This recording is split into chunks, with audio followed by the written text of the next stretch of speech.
Cette chronique de l'émission L'Académie du guide de l'auto vous est présentée par Proxy. Le moins qu'on puisse dire, c'est que Porsche joue d'audace en électrifiant son véhicule le plus populaire, en l'occurrence le Porsche Macan. Une nouvelle génération pour le Macan EV qui adopte une nouvelle robe, une nouvelle présentation, alors que Porsche conserve également l'ancienne génération du Macan qui, elle, continuera à offrir des moteurs thermiques.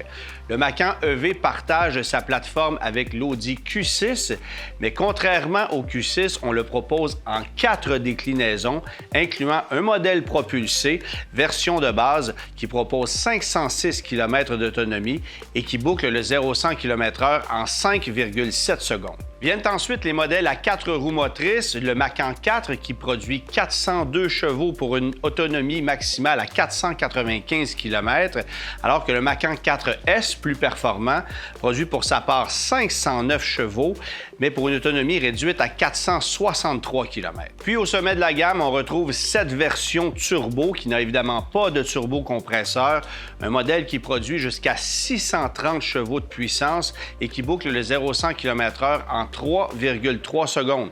L'autonomie est exactement la même que celle du Macan 4S à 463 km. Il faut maintenant savoir que Porsche annonce des puissances qui sont majorées avec le mode Overboost qui permet d'optimiser le mode départ canon pour une puissance maximisée sur une durée de 10 secondes. Tous les Porsche Macan reçoivent une batterie dont la taille est à 100 kWh et peuvent être rechargés jusqu'à une vitesse de 270 kW. Ce sont des véhicules extrêmement impressionnants au chapitre du comportement routier.